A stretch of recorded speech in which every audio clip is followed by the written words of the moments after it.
Bonjour à tous, nous allons terminer ce chapitre de trigonométrie avec ce 5e paragraphe intitulé fonction sinusoïdale. Alors qu'est-ce qu'une fonction sinusoïdale? Eh bien, la réponse est un peu dans le titre, sinusoïdale comme ayant la forme de la fonction sinus. En réalité, on a utilisé la fonction cosinus et la fonction sinus dans les paragraphes précédents, mais il existe de nombreuses autres fonctions obtenues à partir de ces fonctions de base qui ont la forme de la fonction sinus. Alors ces fonctions-là, elles ont un rôle très important, on les rencontre dans de nombreux domaines. J'ai commencé à vous parler d'électricité dans le cours, en vous disant qu'elles sont utiles pour modéliser un signal, comme par exemple une onde, ou encore l'intensité d'un courant sinusoïdal. Et ces signaux, donc, sont exprimés en fonction du temps, et c'est pour ça qu'on utilisera souvent la variable t plutôt que la variable x, c'est-à-dire qu'on dira f de t plutôt que f de x.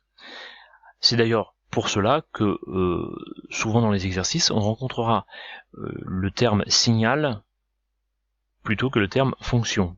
On va dire que fonction c'est plutôt réservé aux mathématiques et signal plutôt réservé au concret, à la physique, à tout ce qui est justement en fonction du temps.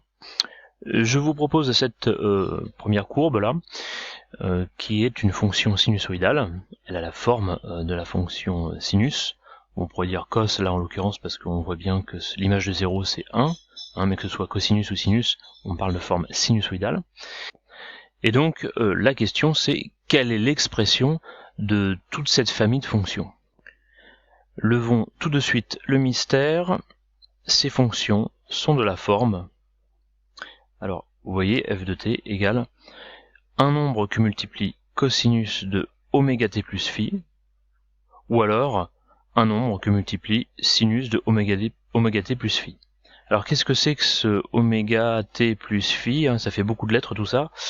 Ce qu'il faut repérer et retenir là, dans un premier temps, c'est que la variable c'est t, et que les vraies constantes qui vont caractériser la fonction sont les trois nombres a, oméga et phi. Alors le nombre a ou la constante a s'appelle l'amplitude de la fonction. On va tout de suite voir pourquoi. Le nombre oméga, c'est en quelque sorte le coefficient de t. Il est là, devant le t, et il correspond à ce qu'on appelle la pulsation du signal, ou de la fonction sinusoïdale. Enfin, phi correspond à ce que l'on appelle la phase du signal. Et je pense qu'il est temps de comprendre à quoi correspond tout ce jargon. Le mieux, c'est de voir concrètement ce qui se passe sur GeoGebra en paramétrisant toutes ces constantes. Qu'est-ce que ça veut dire? J'ai ici saisi la fonction f de t égale a cosinus oméga t plus phi, et nous n'avons plus qu'à jouer avec les curseurs pour faire bouger tout ça et voir ce qui se passe. Pour l'instant, on observe que a est fixé à 1, oméga également, et que phi est quant à lui fixé à 0, ce qui veut dire que la fonction f n'est autre que la fonction cosinus. D'ailleurs, GeoGebra nous le renseigne ici, on a 1 multiplié par cosinus fois 1 de t, donc cosinus quoi. Alors j'active le premier curseur, qu'est-ce qui se passe? Donc on peut voir le résultat ici sur la saisie là. Plus l'amplitude est grande, et plus le signal semble s'étendre, et inversement. Donc l'amplitude, il correspond à quoi? Il est en fait l'écart entre l'axe des abscisses et les points, les extrémums de la courbe. Donc que ce soit les maximums ou les minimums. Par exemple, si je mets l'amplitude à 4, on voit bien que l'écart entre l'axe des abscisses et cet extrémum-là est 4. Alors faisons varier à présent la pulsation et observons ce qui se passe. Alors ça va très vite. Voilà, c'est très clair. Plus on augmente la pulsation, et plus le nombre d'oscillations augmente pour un temps donné. Au contraire, plus on diminue la pulsation, et moins on observe d'oscillation pour un temps donné. Et enfin, la phase, qu'est-ce que c'est? Eh bien, c'est tout simplement, vous voyez, le fait de décaler le signal. Et c'est pour ça qu'on sera amené à parler de déphasage par rapport, justement, à cet écart qu'il y a en partant de 0. Bien, donc voilà, on aurait pu tout à fait le faire, d'ailleurs je le fais tout de suite avec vous, avec la fonction sinus. Et on aurait observé alors les mêmes phénomènes. Hein. D'ailleurs, je peux tout à fait le montrer tout de suite. Hein. D'accord, c'est la même chose, c'est exactement la même chose. Ce qui est tout à fait normal puisque cosinus et sinus, comme vous le savez, sont justement égales à pi sur 2 près. Enfin, c'est-à-dire qu'il y a justement une différence de phase de pi sur 2. Ben voilà, regardez, je mets justement la différence de phase, la phase je la mets à 90 degrés, pour bien vous montrer que, vous voyez, ici on retrouve que l'image de 0 c'est 1, comme si c'était finalement la fonction cosinus. Et rien d'étonnant, puisque sinus de x plus pi sur 2, c'est cosinus x, comme vous le savez. Bien, donc retour au cours, et première question, pourquoi la période t d'un tel signal vaut t égale 2pi sur oméga? Rappelez-vous, qu'est-ce que une période? Ça correspond à quoi? On l'a déjà vu dans les exercices précédents. C'est l'étendue, en fait, d'un motif de base. Voilà, je viens donc de repasser en rouge un motif de base. La période, on peut donc la lire sur l'axe des abscisses, elle correspond à une unité divisée par 3. D'ailleurs, on le voit mieux ici, là, vous voyez, il y a la pointe qui revient ici, on a bien 3 motifs pour une unité, donc pour 0,2. 0,2 divisé par 3 me donne donc la période. Alors, retour à cette formule qui est très importante, puisque elle veut dire qu'il suffit pour avoir la période de n'importe quel signal de multiplier l'inverse de la pulsation par 2pi. Comment donc démontrer cette formule? L'idée c'est d'utiliser cette méthode. On va remplacer t par 2pi sur oméga, et on va essayer de montrer que l'image de t plus 2pi sur oméga est égale à l'image de t. Et après, normalement, il faudrait également démontrer que c'est le plus petit nombre qui vérifie cela, mais on va déjà se contenter de démontrer que c'est une période. Je calcule donc l'image de t plus grand t, j'obtiens cette expression, je distribue oméga dans la parenthèse, et on obtient donc cette expression-là. Mais évaluons ce produit, oméga multiplié par grand t. N'oublions pas que l'hypothèse c'est que grand t vaut 2pi divisé par oméga. Et bien ce produit, qu'est-ce qu'il vaut? Il vaut donc oméga que multiplie 2pi sur oméga, c'est-à-dire 2pi. Donc en fait, cette quantité c'est 2pi.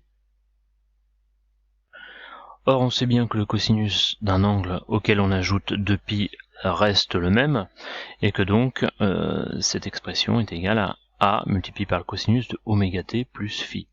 On a retiré le 2pi. On retrouve précisément l'image de t par la fonction f1. On a bien établi que l'image de t plus grand t était égale à l'image de t.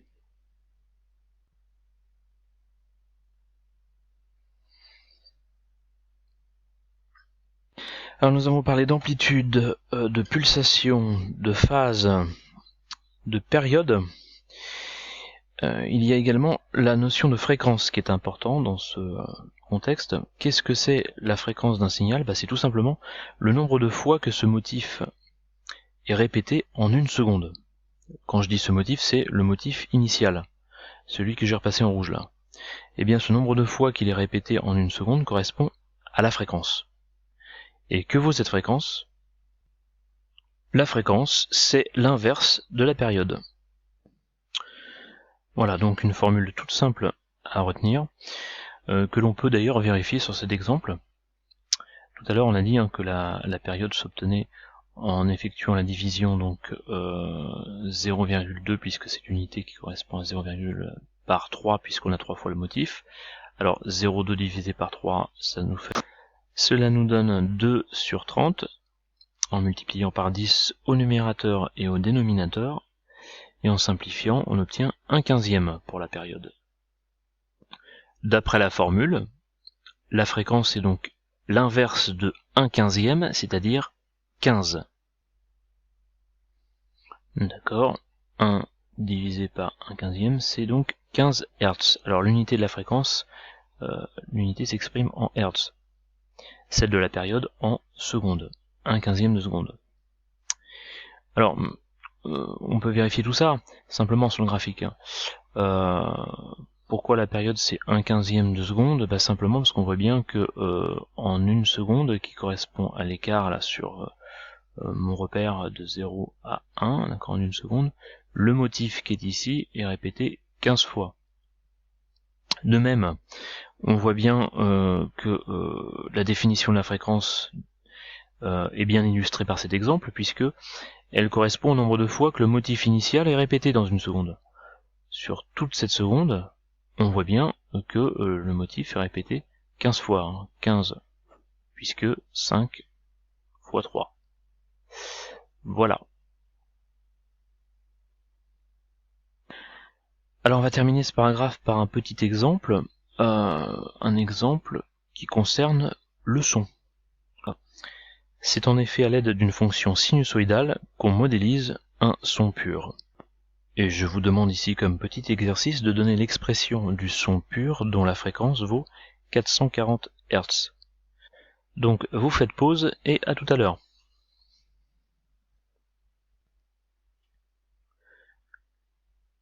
Alors, est-ce que vous avez pensé à utiliser la formule qui est ici, donc, qui donne la période du signal en fonction de la pulsation, puisqu'elle permet également d'avoir la pulsation en fonction de la période. T égale 2pi sur oméga, donc oméga égale 2pi sur t, c'est-à-dire 2pi que multiplie la fréquence, puisque la fréquence c'est l'inverse de la période.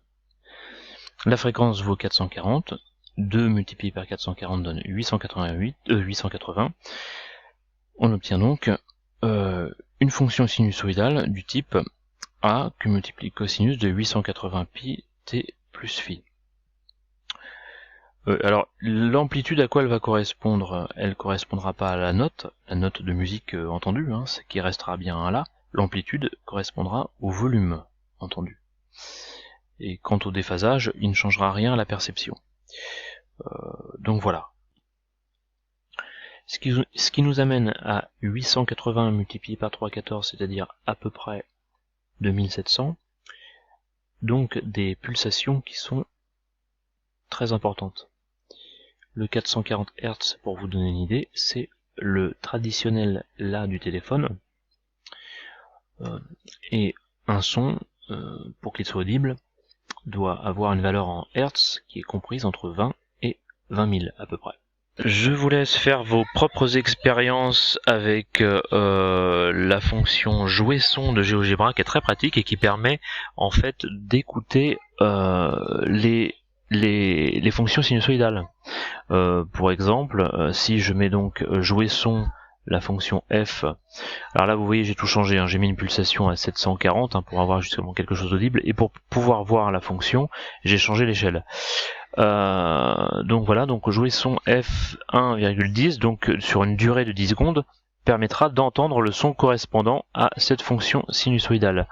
Alors allons-y. Voilà, c'est pas spécialement esthétique, mais c'est un début.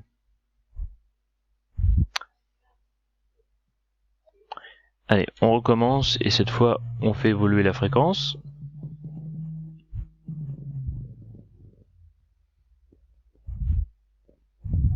Voilà. Voilà, on s'arrête là pour aujourd'hui, et je vous dis à bientôt.